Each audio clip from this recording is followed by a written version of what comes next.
Naku po, Boyeng Rimulya, fake news ka pala.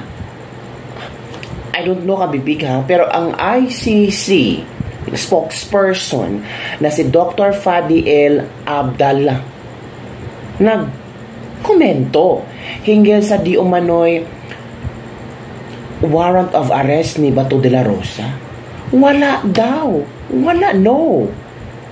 ICC news can be found only on ICC official communications channels and press releases.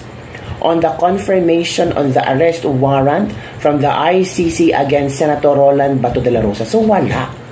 Walang arrest warrant. Yan ang sabi ng ICC spokesperson.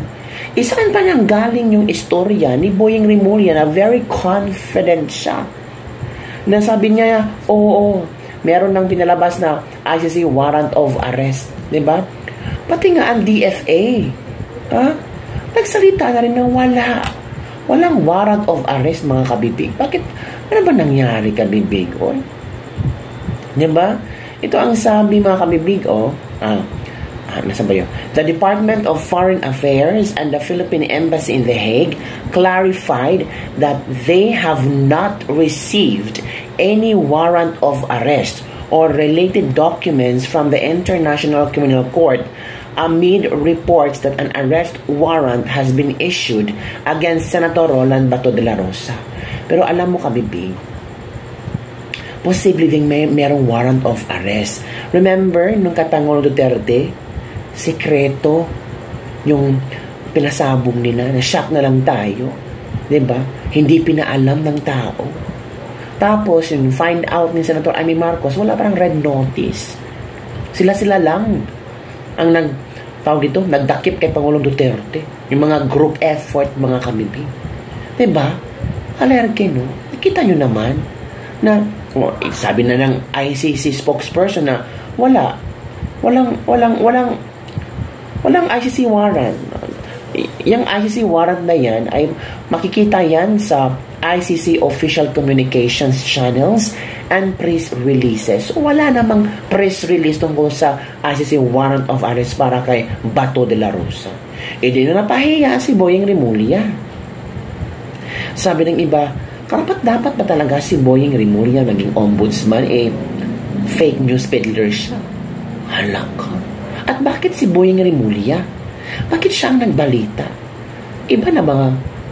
Hawag ba niya ang Department of Justice at Ombudsman? Dalawa na ba ang function niya?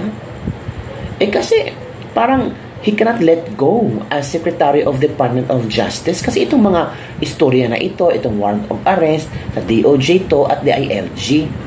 Sinumpalpal din siya ng DILG na wala kaming receive na red notice from Interpol na dakpin si Bato de la Rosa. Ang tanong, saan galing ito? Istoryang ito ni Boyeng Rimulya. Nako, sabi pa ng mga netizen, tutukan ninyo parati ang bagyong hinayupak kayo. Super bagyo, ayan yung bato, pag kinaladkad ng baha, yan ang bahayan, kawawang mga tao. Grabe naman, ang issue ngayon ay tungkol sa bagyo. Bakit si Bato ang naging trending? Diba? Hindi pa tayo naka-move on sa flash flood sa Cebu. May bago na namang istorya para pagtakpan ang baho at ang nangyari sa Cebu tungkol sa flood control projects. Si Bato talaga ang pantakip nyo sa issue. May nangangamoy fake news na naman. Mas mabaho pa sa etsyas ng opisina ni Boyeng. Grabe si Ombudsman, nililigaw niya lang isip ng tao para pansamantalang malilihis mula sa flood control. Chismis lang pala. Chismoso talaga tong si Boyeng from Joy 540. Si attorney yung nagpakalat niyan, nag-act na prosecutor against PRRD, pero hindi naman yan tinanggap ng ICC. Yan ang attorney. Kunti pala ang nagpa-chika. Wala sa list wala sa list si Bato, pero dadakpin diretsyo katulad ni PRRD. Nako, ang gobyerno ng Pilipinas puro na lang ICC. Wala ba kayong awa sa mga taong namatay? Sa mga pamilyang nawala ng bahay? Sa mga taong nasira ang bahay dahil sa bagyo at baha? Excited lang si Remulla na makapaganti kay Bato. Uy, ano ba naman yan? Gantihan ba talaga? Matindi ang intel ni Bonjing. Kahit yung nasa CPU pa ang computer ng ICC, nalalaman na niya ay ganun ka-powerful si Boyeng. Diba? I-release naman nila ang katarantaduhan dyan sa mga corruption sa flood control ghost project. Talagang fake news pala yung si Boyeng talaga. Sabi niya confirm na meron pero wala pala. From Clayton Miranda Muraring. Pero hindi natin alam, baka meron talaga. Diba? At itong mga ahensya nito ay nag-deny lang. Diba kabibig? Oh, yan ha ang istorya ngayon ha. Sabi ng ICC, wala. O eto ha. Ito ang pasabog ni Congressman Kiko Barsaga, ang kanyang interpretasyon hinggil sa di umano'y arrest warrant kay Senator Bato de la Rosa. Congressman Barsaga's speech on the arrest of Senator Bato de la Rosa. Panoorin natin at himay-himayin natin kung tama ba itong mga argumento, kung tama ba itong speech ni Congressman Kiko Barsaga. Nako, watch this video. My fellow citizens, President Marcos plans to arrest all of his political opponents.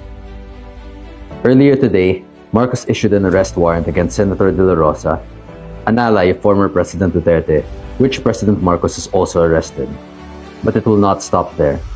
The Marcos administration also plans to imprison Senator Bongo, Senator Villanueva, and Senator Marcoleta. Marcos has followed in the footsteps of his late father, Marcos Sr., and has started to arrest and kill any politicians who oppose his corrupt government. There is only one solution left, and that is for people power, for our citizens to march towards the gates of Malacanang and remove the source of corruption that steals and destroys our beloved country. We will ensure that Marcos and Romualdez are imprisoned for their crimes. God bless the Philippines. Yun na nga kabibig.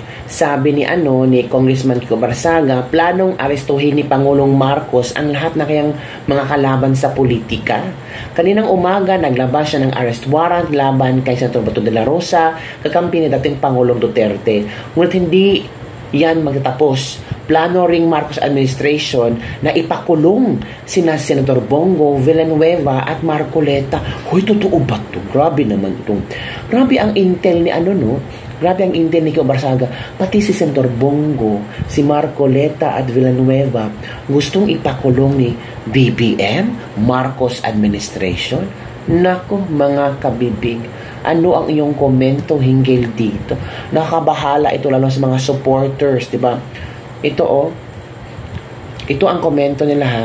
I was born during the martial law. This was exactly what his father did to his political opponents.